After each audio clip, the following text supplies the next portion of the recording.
मेरा आज का टॉपिक है अभी ये पिछले दिनों पेशावर से एक बच्ची की किडनैपिंग हुई। बहुत अफसोसनाक वाक़या हुआ और मैं दिली तौर पे इस पे रंजीदा भी हूँ और बहुत अफसोसनाक वाक़या है। हमारे मुल्क में ऐसा वाक़या होना नहीं चाहिए, लेकिन हुआ। बहुत अफसोसनाक बात है।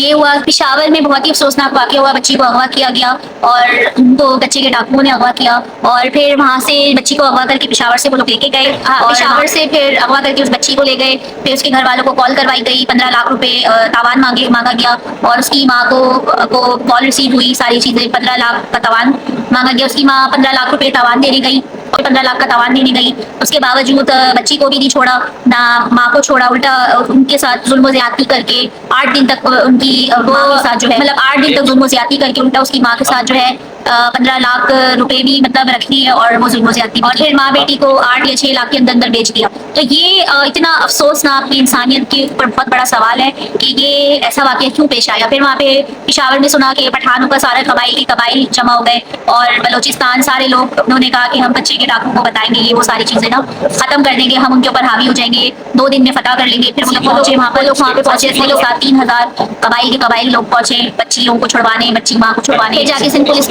उन्होंने फिर बाजियाब करवाया बच्चे के डाकुओं से। तो ये क्या हो रहा है हमारे माशरे में अभी। ये हमारे किसी और कौमियत का मामला होता है, लाइक महाजिर, पंजाबी या इनमें से किसी का वाकया होता है तो सारे पीछे हट जाते, बोलते नहीं, आपका आपसी मामला है, आपका आप खुद करें, आप नहीं करें। तो वो कौमें कभी इकट्ठी नहीं होती। सलाम है, सैल्यूट है पठानों को। I am so proud of you कि उनके एक किसी के साथ जुल्म हुआ तो कबाइल जमा होके मसला लेके पहुंच गए। ये होता है मतलब बहादुरी, ये होता है मतलब कहना चाहिए वेल डन के। ये होती है गैरत कि उन 3,000 कबाइल अफराद की गैरत जागी और उन्होंने जाके उन मासूमों के लिए उठे, स्टैंड लिया। फिर जाके पुलिस ने उनको बाजियाब करवाया। उसके बाद बलूचिस्तान गवर्नमेंट ने ऐलान किया था कि हम किसी को भी रास्ते में नहीं रोकेंगे और हम जाकर बाजियाब कराओ। फिर ये सारा कुछ मामला हुआ। बहरहाल ये वाकया बहुत ही अफसोसनाक है, बहुत दर्दनाक है। मैंने जब ये, मुझे तो ये पता भी नहीं था जब वाकया हुआ, जब मेरे फैंस ने बताया मुझे मौसमी हुई तला, तो मेरे रोंगटे खड़े हो गए।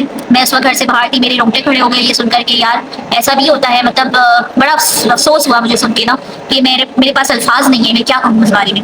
तो ये एक बहुत बड़ा लम्हा फिक्रिया है हमारी हुकूमत के लिए भी, हमारे तमाम इदारों के लिए कि प्लीज एक बच्चे के डाकुओं का जो भी मामला है इनको देखें, इनको जाके देखें कौन है, कहाँ से आते हैं ऐसे लोग, और इनको जाके सजा दें। और मैं पेशावर में तमाम मेरे पख्तून भाई जितने भी हैं, जितनी कबाइली अफराद हैं, इनको सलाम है, इनको सैल्यूट है कि इन्होंने बहुत अच्छा गैरतमंदी का मुजाहरा किया और जाके जो है इंसाफ से काम लिया।